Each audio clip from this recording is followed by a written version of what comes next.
We spoke in part one of this Dvar Torah of the request of Bnei Gad and Bnei Reuven to stay on the east side of the Jordan, a land which, according to Rabbi Yossi Glili in the Mishnah, is a land that is not of the level of the height of a land of eretz, zavat, halav, udevash, a land where that's flowing with milk and honey. That only Eretz Yisrael proper has the status, the category, the level of eretz, zavat, halav, udevash, but they are living in a land that's not eretz, zavat, halav, udevash. But we asked the question at the end of the Dvar Torah about, well, wait a second, but why do they want to stay in the east of the Jordan? Because it says, umikne rav, they had a lot of cattle, they had a lot of sheep, a lot of goats.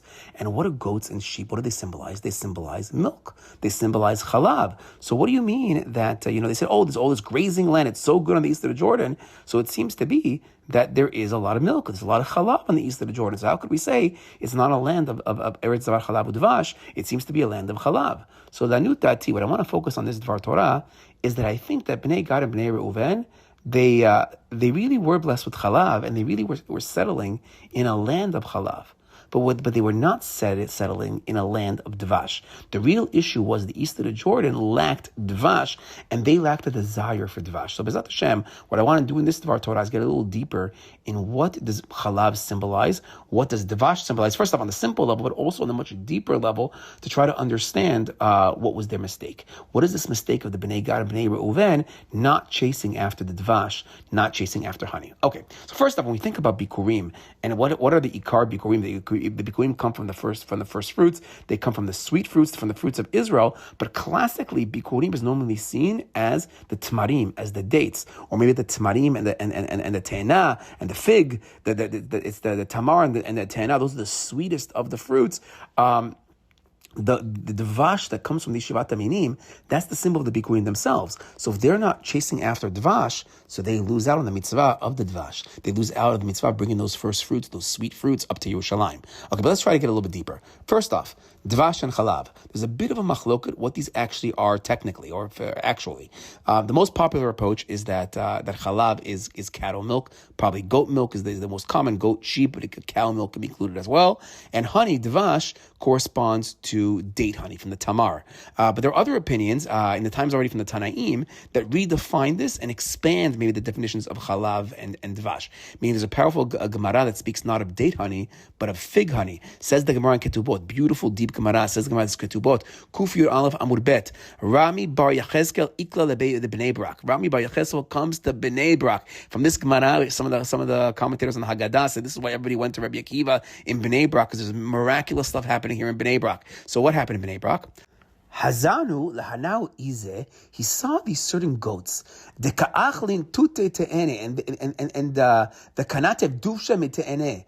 And he saw that they were grazing beneath these fig trees, and there was honey, dvash, fig dvash, was oozing from the figs. The chalava tayaf minayu, and the milk from their udders was dripping as well. Umi arev bahadeh hadadeh. And they were mixing with each other. The milk from the goats and the honey from the figs were mixing. Amar, says Rami Bar Yechezkel, Hainu zavat halav udevash. This is the meaning of a land flowing with milk and honey.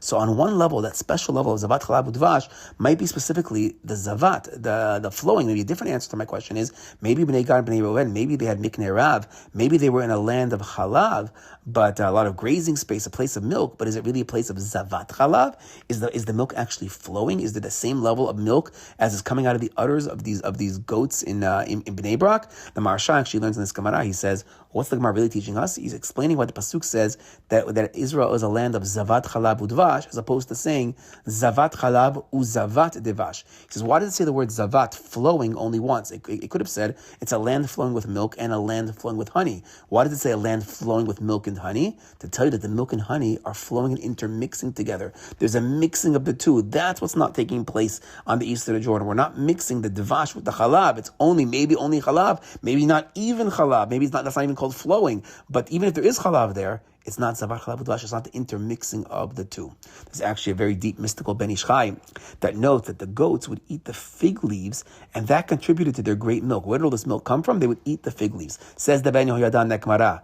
Velo od ela shegdim halav techila. Why does it say eretz zavat halav udevash? Why is the halav before the devash?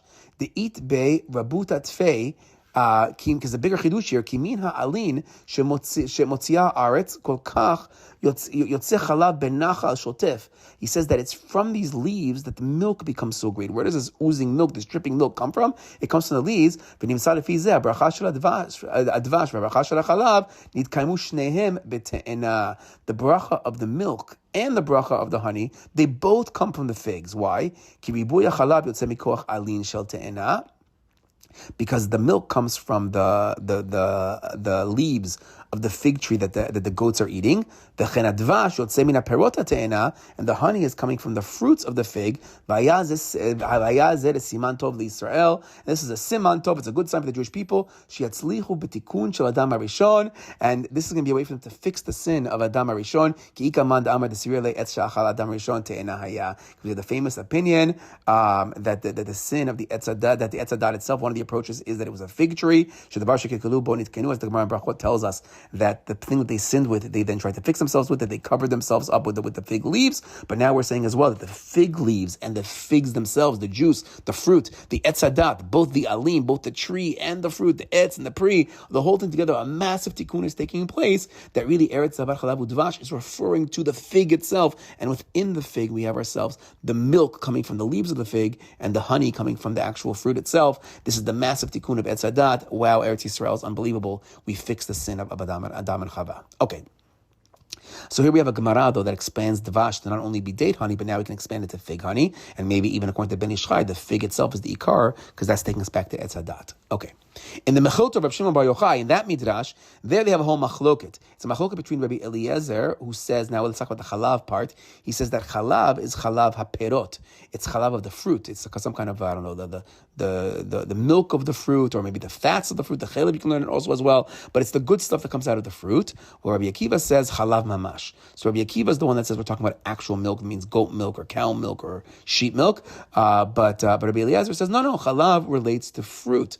And the Midrash over there also goes further, gives an opinion that honey doesn't mean date honey or fig honey or fruit honey, as we've been saying until now, but rather it refers to bee honey. So we have ourselves a full machloket. What is the honey and what is the halav? Actually, based on this source where Rabbi Eliezer says that it's halav perot, I saw from a source from Rav David Metzger. So he writes, he asked my question as well. He says, Bnei Gad and Bnei Reuven, how could we say they're not living in an eretz zavat halav udevash? They're living in an area of halav because they have all of the miknei rav. So he says, no, it must be.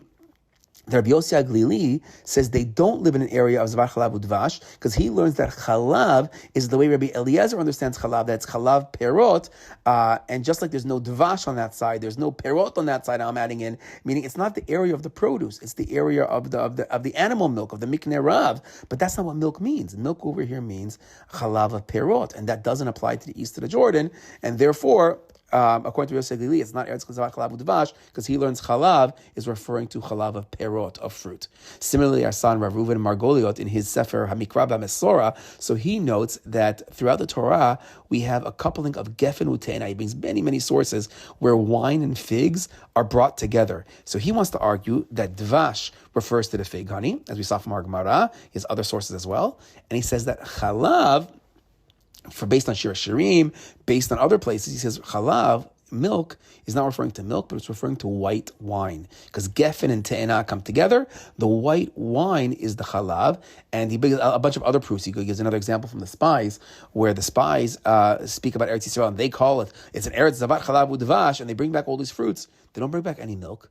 Why not? Because they did bring back milk. They brought down the milk of the grapes. They brought down the white wine. And then he uses this approach as well to say that halav means yain, to also explain, and that's why Bnei Gad and Bnei Reuven are not in an eretz zavat halav udevash, because halav here means wine, and there is no white wine to that level on the east side of the Jordan. Okay, but I want to focus on the symbolic and mystical ideas that come out of halav and devash, based on all the approaches, but also the more classic approaches of milk and honey being like cow milk, goat milk, and date honey. But even if we're going to go with bee honey, what does halav and devash on the symbolic level really mean? So first off, the Maharal in Gebot Hashem, he notes that the bracha of the land flowing with milk and honey is actually a bracha that encompasses everything. It encompasses all. Halav and dvash, he says, are actually opposites. And he says that halav, by its very nature, is seen as something cold, while honey is seen as something hot. And these opposites signify that every type of pleasure, from the cold to the hot, it all could be found in Eretz Yisrael. Similarly, our son Ma'or Bashemesh, so he sees in the milk and honey this great abundance, this great pleasure, ta'anugim. And that's what Bnei Gad and Bnei Reuven were scared of. They were scared to give in to the test of Eretz Yisrael, that there's such opulence, such greatness, such unbelievable fruit and milk, and everything is so awesome in Israel. They were scared that they would give it too much into this gashmiut. And he writes that that's part of the reason why Hashem gave us mitzvot like bikurim, to remind us that we come to Eretz Yisrael and we work so hard and we produce the amazing fruits, not to think not to think that it's all me, but to recognize the bracha from Hashem. And they were scared that they would just mess up. The Rokeach, though, takes us to a more mystical place. Says the Rokeach, he sees halav and devash as opposites, but opposites when it comes to the midot. He says that halav is seen as the midah of chesed. And I would assume that the idea that milk, the mother's milk, is the symbol of kindness, it's life, it's love. So halav would be chesed, while he says that honey is the midah of din. And that would remind us of the stinging bee, the honey of Rosh Hashanah, the Yom Adin. It's difficult, it sins, but in the end, it becomes sweet. We're going to see in a second, there's a bit of a machloket if honey is din or not, but let's go to the Rokeach right now. So the Rokeach says further that milk, chesed, corresponds to Avraham, and that honey, din, corresponds to Yitzchak. Now, regarding Avraham, actually, the Syrians have a tradition that the Syrian Jews say that Aleppo, known as Halab, what is Halab? Halab is the language of halav, of milk. Why is it called milk? Because Avram Avinu in Lech Lecha, when he was journeying to Israel, he made a stop along the way in Halab in Aleppo, and that's where he milked his goats. So we have ourselves another Avram connection to milk and goats, while his honey is Yitzchak. Says the Rokeach, honey is Yitzchak, the farmer who works hard in the Sadeh to bring forth the devash. Yitzchak was the guy, the Ish Sadeh. He's out there working for the fruits of Israel, but ultimately being blessed with Mea Sharim. He's the one farmer of the other two Avot who were more shepherd-like, and he brings about the devash, he brings about the fruit. So the Rokeach says that a land of Eretz Yisrael's eretz, zavat, halav, udevash, the milk, the zavat, halav, udevash, the milk is the chesed that's coming the matek to sweeten the din of devash. So we have eretz, zavat, halav, udevash, the halav, the chesed is coming to the matek, the devash, the din. Okay. But he writes, it's only the milk of Eretz Yisrael proper that can make that tikkun, as the Yarden is the cutoff point. And he writes that to the east of the Jordan, the milk is not holy enough to sweeten the din, as Yarden stands for Yored Din. That only once you pass over the Jordan is the tikkun possible to push through the din, to have the proper halav to make the fixing. So Lanutati, based on this idea, maybe we can get much deeper into the reasoning of Bnei Gad and Bnei Reuven. They were clinging dafka to the milk, to the chesed, but they were trying to avoid the honey, the dinim. To go to Eretz Yisrael requires a tikkun, requires a lot more hard work. You got to bring the halav, mix it with the honey, and create the tikkun. They wanted to stay in the world of chesed. I saw in the Kutei Torah, the Alter Rebbe of Lubavitch, so he writes something a little bit similar. He says that Hashem specifically wanted us to enter the land of Israel, where we'd have to work harder. We have to push through those dinim. Eretz Yisrael is niknet b'yisurin. We acquire it through suffering, through pain. We have to work hard. It's no longer the man that's coming down from lechem min hashamayim, from the clouds, from the anei kavod. We have to work the ground. We have to be out there in the environment, in the actual nature, produce the fruit with our hands that produce the dvash. Hashem wants our actions. He wants our asiyah. He wants our mitzvot. Or as the Chabadnikim say, he wants us to build for him a diraba tachtonim. Let's build an actual home down below for Hashem. And it's through this hard work, through the physical labor, the ma'asim, that's going to create the biggest gilui of Hashem. Dafka in the ma'aseh, that's where if we can make that holy, if we can bring Hashem over there, that's the greatest revelation of HaKadosh Baruch Hu. The Alter Rebbe explains, going back to the sin of the spies, he says that they feared entering Eretz Yisrael because they thought that if we make such a great gilui of Hashem, if we reveal Hashem so much, that would have released such light into the world would have ceased to exist. It would have returned to pure spirituality. That's what it means, Eretz Ochelet Yoshveya, it's going to devour its inhabitants, because this idea of zavat, halav, udevash, it's like the zavat, it's flowing down. The light from above is flowing forth from above down below, and now there's a fear that the light that comes down will be so great, it'll break the kali, it'll overpower the utensil, it'll overpower the vessel. The world that we live in would cease to exist. We'd go back to infinity, we'd go back to all of the light.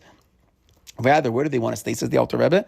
They want to stay in the level of the midbar. Midbar is a language of dibur, of speech. Now, dibur is going to be a higher spiritual level than maaseh. Dibur comes from our neshima, from our breath, from our neshama. It's a more spiritual level. But a gilui of Hashem on the level of dibur is not as great. It's revealing Hashem on the higher level of dibur is not as great as revealing Hashem on the lower maaseh level. So therefore, they said, if we stay in the midbar, we stay in the dibur, that kind of revelation of Hashem won't destroy the world. Now, ultimately, they were wrong. Hashem wants that greater dirabah tachtonim. The world will continue to exist. Maybe we'd bring Mashiach faster, but the fear went too far. Hashem does desire our greater efforts. He wants our part. He wants us to earn our bread, not rely on motzi, not rely on the lechem min hashamayim, the man, but ultimately we have to work the ground itself. Bring those first bikurim. We're going to make our bread, but hamotzi lechem min haaretz, we're going to bring it out from the land down below. Ultimately, when we do that, we know that that's the greatest pleasure. The greatest pleasure is when we do it ourselves. The Zavat Emet writes that the individual effort that a person puts in, especially in the land of Israel, that's such a great tanug. That is a pleasure. The Mekubalim see the time in the clouds with Moshe Rabbeinu. Moshe Rabbeinu is the pillar of the Torah Shebichtav, of the written Torah era. But Eretz Yisrael, they say, corresponds to the oral Torah, the Torah Shebe'al Peh. That's a Torah that we have to work hard with, to produce our own chidushim. Eretz Yisrael's bechinat is the level of trying to bring out those chidushim ourselves. We say in the first parak of Tehillim that praiseworthy is the person who doesn't waste his time with Reshaim. He doesn't waste his time with the lazy people. Rather, Kim betorat Hashem chefzo. Rather, he desires the Torah of Hashem. Ubetorato yegei yom v'layla. And in this Torah, in his Torah, he's going to study day and night. So I heard a beautiful, nice chidush that learn Torato literally means God's Torah, but Torato, learn his Torah, meaning the Torah that he worked hard, his oral Torah that he was mechadesh himself. When it comes to Hashem's Torah, Kim betorat Hashem chefzo. He desires Hashem's Torah. But Torato, the chidushi that he himself comes up with, that is not going to stop. He's going to go day and night. He's going to do chazara and learn his Torah, because the Torah that you make yourself, wow. The Torah that you come up with yourself, the chidushim that you work on, that you toil on yourself, that you get so connected to. That's the greatest pleasure. Similar, it says in Bava Metzia, Daf Lamed Chet Amud Aleph, Amar Rav Kahana, Adam rotze bekav shelo, b'tisha kabim shel chavero. A person would prefer one kav of his own hands, his own hard work, his own producing, than a free handout of 9 kabim from his friend. We love the effort that we put in.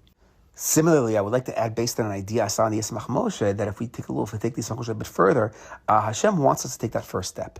He wants us to make an awakening from down below. Hitaruta ketana milamata. Make a little small, make a small awakening. We have to take that first step down below. But Bnei Gad and Bnei Reuven, they didn't take that first step. Hence, the mitzvah of the first, to make the first fruit holy in the Bikurim, they weren't zochet to that first. They didn't get that mitzvah. Now, in the past, we brought down from Rabbi Kahn, one of his classic Divrei Torah from Rav Soloveitchik, that throughout the Torah we have this contrast between farmers and shepherds, made most clearly with Yosef's dreams versus Yosef's brothers. That Yosef's brothers were all a bunch of shepherds. Then he dreams about grains bowing down, and grains symbolizes farmers. The brothers were shepherds, they were Bedouins, they're nomads. But Yosef dreams of grains, of being a farmer, of working the land. A farmer can only be a farmer if he owns his own land. Yosef was looking into the future. He was looking towards the Atid, when the Jewish people would be working in their homeland, when we'd have our own land. Rabbi Kahn connects this idea back to our story as well. Bnei Gad and Bnei Reuven, they were focusing on the halav. Halav is shepherding. They were avoiding settling the land of Israel. They wanted an area where, we can graze, we can go back and forth, be those Bedouins. But no, it's time to work the land. It's time to produce the udevash. It's time for us to be farmers. It's time for us to come to our land and settle our land. We mentioned that from the Rokeach, that udevash is Din. It's Yitzchak. Yitzchak is the only one of the Avot to focus on building the land. He was one out there in the Sadeh. But if you take it from a different angle, milk is actually what already exists. Milk is already there. The animal produces it naturally. You just simply milk the cow. But honey, that man has to develop. Whether it's bee honey, whether it's date honey, whether it's fig honey, you have to plant those orchards. You have to wait for it to grow. You have to harvest it. You got to deal with the whole bees and the beehives and all. There's a lot of work involved when making honey. That is man's work. Bikurim is all about recognizing this human action, this working really hard, trying to produce something, taking those steps, but then recognizing in the very end when you finally produce the fruit, it's all from HaKadosh Baruch Hu. We're going to sanctify it, make it holy, and thank Hashem. So maybe we can say Bnei Gad and Bnei Reuven, they were looking at the halav model of existence. They were looking at this concept of let me accept the blessings that I have right now, as opposed to the udevash model where you have to actually work for it yourself. They wanted the blessings that already existed and to focus on that, as opposed to Eretz Yisrael, where we have to become partners with the Kadosh Baruch Hu in order to create the blessings. I saw in a sefer, Biyot Boker, Rav Shaul Brach, so he quotes a Zohar in Vayechi, that halav is a remez to the Torah shebichtav, while udevash is a hint to Torah sheba'al peh.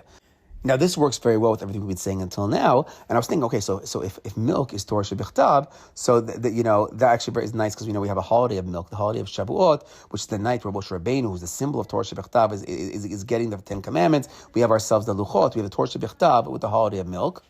And then says this Rav Brach that halav is actually numerical value. Chet lamed bet is numerical value 40, and 40 corresponds to the days that Moshe Rabbeinu was learning the Torah shebichtav. As Chazal tells us that for 40 days Moshe Rabbeinu was on the mountain, he learned Torah by day and night. But in order to tell the difference between day and night, Hashem taught him Torah shebichtav in the daytime. I guess because it's light, it's more clear, and Torah sheba'al peh at the nighttime, as it's more cryptic, it's hidden, you have to work a little bit harder. So says this Rav Brach that Moshe Rabbeinu learned Torah shebichtav for 40 days, but he only learned Torah sheba'al peh for 39 nights, because he was there for 40 days and 39 nights. So the 40 is Gematria Chalav, is the daytime. It's the white, it's the light, it's the Torah shebichtav, while Torah sheba'al peh is the 39 nights. And I was thinking that the 39 nights is also probably a hint as well to Torah sheba'al peh, because we know we have the famous teaching of Chazal that we should really value our rabbis. If we stand for a Sefer Torah, how much more should we stand for the Chacham who teaches us the Torah? Because the Torah tells us that there's 40 lashes, 40 makot, but it's the rabbis who teach us the Torah that tell us that 40 really means 39. So the koch of the 39 is the koch of the Torah sheba'al peh. It's the koch of the rabbis, and it's also a bit of a bechina of nighttime. It's more hidden. You have to work hard to bring out those chidushim. That's the Torah sheba'al peh.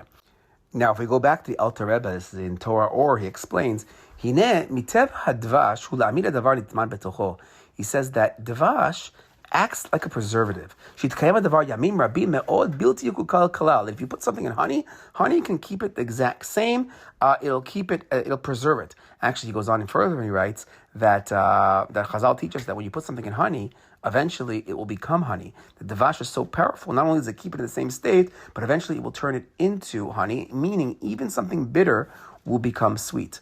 And that's part of the hard work that takes place with udevash, the whole process to produce the fruit, to produce that honey. But again, the Bnei Gad and the Bnei Reuven, they're rejecting udevash. They're sticking with the milk. I would actually maybe add, we can say that milk is the exact opposite of udevash. That while udevash might last and preserve, milk spoils very fast. It goes bad very, very quick. And that might hint to these tribes that ultimately they're going to spoil faster. They're going to be the first ones to go into the galut. Also, milk nourishes the infants, while honey is generally for adults, meaning we actually have many doctors say that little babies shouldn't even try honey. It could be dangerous when they're babies. Milk is the beginning stages. Milk is what sustains someone before he matures. Honey is enjoyment, it's completion. The midbar was that milk experience. That's what Bnei Gad and Bnei Reuven are trying to stay in. But Eretz Yisrael is now udevash. You got to take it a step further. You got to work a little bit harder. You got to produce. If we go now to that Zohar, that's a Zohar in Vayechi, Daf Reish Mem Amud Bet, it discusses a pasuk from Shoftim that says, Ume'az yatsa matok. Out of the strong comes forth the matok, the sweetness. Sweet will come from strong. So says the Zohar, Ume'az yatsa matok. Out of the strong comes the sweet. Da Yitzchak. This is Yitzchak. Debarich liYaakov betal hashamayim u'shmanei haaretz. That from Yitzchak, the strong, Yitzchak is the din. From him, we're going to have Yaakov, who's going to be blessed with the dew of heaven, the fatness of the earth. And the Zohar goes on to explain that ilmale tukva the dina kashe. Also, you should know, if not for the strict just deen that takes place in the world, lo nafka dvash, honey would never come forth. And he says man dvash. Now, what is honey? Da Torah sheba'al peh. The dvash is the Torah sheba'al peh. Dichtiv u'mutukim midvash v'nofet sufim. And then the Zohar says, me'az, and what is the strong? What is the strong thing? Da Torah shebichtav. Dichtiv Adonai oz le'amo yiten. Yatsa matok da Torah sheba'al peh. So basically what it's saying is that the Torah sheba'al peh comes out of the Torah shebechtav, the Torah shebechtav here being the strong, the az, and the Torah sheba'al peh being the sweet, the dripping honey that comes out of the Torah shebechtav. So we have a little bit of a flip, because until now we've been saying that the din is the udevash. Now we're saying a little different. Now we're saying that the din, the udevash comes out of the din. And the Torah shebechtav is the strong one. That's the yitzchak. That's the din. And ultimately, the sweet is the udevash, the Torah sheba'al peh, the ahava b'ta'anugim. In the mystical writing, it's the feminine. It's the isha. Actually, isha is actually gematria udevash. And this sweetness, this feminine, that's what's coming out of the strong. This is the Yaakov, the rahamim of the Yaakov. I'm not sure if we're in the chesed world anymore of the rahamim. Actually, aside in Sefer Darkei Avot, he explained that explains that Chazal, whenever they source something that comes from the Torah Shebechtav, they say, "Oh, this is a binyan av." It's a language of a masculine, of the Abba. But whenever they're talking about Torah Sheba'al Peh stuff, they speak about Emla Mikra, Emla Masort. It's the mother, it's the feminine. So we have the feminine versus the masculine being the Torah Shebechtav, while the feminine, and which also corresponds to Moshe Rabbeinu, it corresponds to the sun, while the Torah Sheba'al Peh is the feminine, it's the moon, it's the Yoshua, it's the conqueror of Eretz Yisrael, because we said Torah Sheba'al Peh is Eretz Yisrael. So Lanu Dati, I was thinking maybe we can say this makes sense. Why do Bnei Gad and Bnei Reuven, why did the two tribes to not enter Eretz Yisrael? Because Reuven is the language of Reu, Ben. Look, it's a boy, it's a zachar, it's a zer anpin. They're the masculine. While God is the seven, symbolizing the teva, the natural. Eretz Yisrael is above the natural. Eretz Yisrael is the nukba, teret ba'ala. It's the crown of the feminine that's going to go up. They're not on that level. Reuben, God, teva. It's not that. While the other two tribes, the other two Bechor tribes, you have Menashe. Menashe we spoke in last year's Dvar Torah. Menashe is otiot shmone, lamala mina teva. They're the expansion of Atid Lavo. And then we have Dan. What do we know about Dan? Dan, the other Bechor. Dan is that feminine aspect. We spoke many times in the past. The mother of Mashiach. Dan is the feminine bird, the nesher, the eagle that's gonna protect the children. Dan is the bottom of the dinim. They're the part of the plan that's all Eretz Yisrael. The din part, the hardest of the hardest you have to bring out. But the truth is, you can ask a kasha on myself, because Reuven is also known to be the person of the tshuva. He's from that lowest level. The Rebbe Akiva is going to come back up and do teshuva up to the bina, up to the feminine, up to the Torah Sheba'al Peh. And Kabbalistically, also Ben or Ban is also known as the nekeva part when it comes to the names of Hashem. So a little bit tzricha yun, but again, ein lanu esek b'nistarot. This is getting a little too deep over here. Okay, let's take it back a little bit. From what we see from over here, though, it's a little bit of a stira. While the Torah Sheba'al Peh seems to be compared to udevash, in all these sources, is udevash a symbol of the din, as we saw earlier from the Rokeach, or is it a symbol, and I guess that's probably the bee imagery, or is it a symbol of the sweet, of the fruit imagery, which seems to be rahamim, closer related to the chesed, or it's the chesed that comes out of the din, it's the rahamim that comes out of that din. So which is the din? Is din Torah Shebechtav, or is din Torah Sheba'al Peh? And again, and the same thing when it comes to chesed. Is chesed going to be Torah Shebechtav, or is chesed going to be Torah Sheba'al Peh? It seems to be a little bit of a machloket over here. And I started looking into this a little bit, and I went down a little bit of a rabbit hole. And the Mekubalim actually seem to be split on it. It seems to be a machloket amongst the Kabbalists, which is din, which is chesed, from the Chida, as well as the earlier Rekanati, as well as it seems to be that Torah Sheba'al Peh is din, while the Torah Shebechtav is chesed, while it's a famous Arizal that writes the exact opposite. The Torah Shebechtav is the din, and Torah Sheba'al Peh is the chesed. And actually, the Sfaradim, based on this Arizal, have a halacha. I heard many Hasidim do it as well, that they're not going to learn Torah Shebechtav at night. The written Torah they don't learn at night. We don't do that. Why? Because nighttime is a time of din, a time of justice, and Torah Shebechtav is din, and you can't mix the two. There'll be too much din. Although, according to the other opinions that say that the opposite, I heard they say the opposite. They say you can't do Torah Shebechtav at night because Torah Shebechtav is chesed, and now you're in a time of din, and you can't mix din and chesed. It's not the right kind of energies. Okay, tzarich iyun, and it's on the stira. But actually, the best answer I saw was from Rav Menachem Tzvi Reich, where he writes that there is no stira. There actually is no machloket here at all. Rather, the difference is, are we referring to the Torah itself, or are we referring to learning Torah? He says, when it comes to the actual essence, Torah Shebichtav, the written Torah at its essence, is din. And I guess that means because I guess that the world was created originally from the Torah Shebichtav, the creation of the world, that's all the realm of din, he seems to be saying in his piece. And he says that the essence of Torah Sheba'al Peh is really rachamim. But when we learn Torah, it all gets flipped around. He says when we learn Torah, from our perspective, the Torah Shebichtav is we do it awakens chesed, and when we learn Torah Sheba'al Peh, which is the machlokot, it's the fighting, the chamta shel Torah, that awakens the dinim. The Gemara tells us when two Talmidei Chachamim are learning with each other, learning that Torah Sheba'al Peh, they're sharpening each other like two knives. This is the koach of din. So in the limud, Torah Sheba'al Peh is the din. We got to work harder. It's the nighttime. It's the Eretz Yisrael. We got to work that land. And in the limud, Torah Shebichtav, which I think is easier, a lot of times can be a little bit more fun, is the chesed. It doesn't require as much work effort into it. Okay. But keeping with our line of thinking, ultimately, though, whether it's din or chesed, the end goal is Eretz Yisrael. And the end goal is the Torah Sheba'al Peh. And as we learned in the Zohar, the Torah Sheba'al Peh is going to come out of the Torah Shebichtav. The sweetness is going to come out of the strong. And Chazal tell us that what are some of the deepest sodot of the Torah? Some of the deepest sodot is how the oral Torah comes out of the written Torah. How does it drip forward? How is it zavat, halav, udevash? How do we this idea of zavat? How does the oral Torah drip from the written Torah, or in the language of Rabbi Akiva? How do we crown those letters? How do we tie those tagim to the tops of those otiyot? That's the big work of Eretz Yisrael. That's the depth of the oral Torah. And that's the mashal of the udevash, and maybe also of yayin as well. Actually, if we go back to that Galil area, where we say that's the ikar, zavat, halav, udevash, according to some opinions. So Rabbi Khan showed me a source that says that the special Gan Eden-like fruit, they grow in the orchards of Ginosar, in that area of the Kinneret, that area where Rabbi Akiva was growing up, and the Pardes in Ginosar, the literal Pardes in Ginosar, in the Yerushalmi, is linked to the spiritual Pardes that Rabbi Akiva and his colleagues go up to. And the question that he brings over their sources, that Acher fall in the Pardes in the Shamayim, or the Pardes down below, we have this connection of the orchards down below and orchards above, and this Pardes, this Ginosar, this Kinneret, is the Zavat Chalav Udevash. Now, says Sefer Eretz Balevanon, the pasuk says, "Devash." Different pasuk says, "Devash v'chalav tachat leshonech." That honey and milk are under your tongue. So he says, what do you mean honey and milk are under your tongue? So many of the commentators say this pasuk is telling us, actually hinting that halav and devash are actually the deeper secrets. They're all the sodot. But says the Eretz Balevanon, if you take the words tachat, take a remez, tachat leshonech, under your tongue, leshonech. What are the letters under leshonech? What are the letters that come right before leshonech? The letters karmea, the vineyard.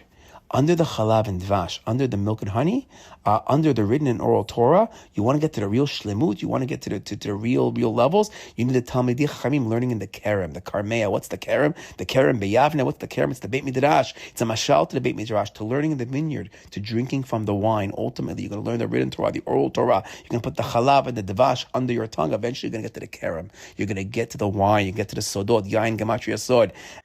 And to get a bit deeper, if we look at the words of this pasuk, Devash v'chalav tachat leshonech, sofei tevot, the last letters are Shabbatcha, your Shabbat. So too says the Sfat Emet, Zavat chalav udevash, sofei tevot, Shabbat. It's on Shabbat. When we sit there, we learn, we really enter into that care, we enter into that vineyard, we enter into the Gan of HaKadosh Baruch Hu. When we really learn over here, we'll get to those deep sodot, we'll even get to the yayin. So to wrap it all up, maybe we can say that what was the mistake of Bnei Gad and Bnei Reuven? They say that their focus was always on the chalav and not on the dvash. But maybe we can close off with donning them a little bit like kaf zechut. Maybe we can learn them in a slightly more positive light, because we spoke in the past that what was this idea of the mikneh rav? They had a lot of cattle, a lot of chalav, but some learn a remez.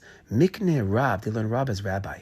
They had a kinyan in their Rav, in their rabbi. They loved Moshe Rabbeinu so much. They couldn't leave him. They knew he couldn't enter Eretz Yisrael. They knew that Eretz Yisrael, the level of the Torah Sheba'al Peh, that's not Moshe. Moshe Rabbeinu is the zechut of the man, the zechut of Torah Shebichtav. He's the chalav. So they were saying, we can't. Mikneh Rav. We can't leave Moshe Rabbeinu. We're staying outside. And maybe Ulai, we could take it even one step further by saying, it's the Bnei Reuven who had messed up earlier in the Korach rebellion, the Tan Bavirav, and if we say according to the Rishonim that the other Reubenites that were with him, they had messed up by going anti-Moshe Rabbeinu. So now what are they doing? Now they're coming full circle. The Reuven, the Bnei Reuven are saying, we love you, Moshe Rabbeinu. We messed up before, but now we don't want to leave you. We have a Mikneh Rav.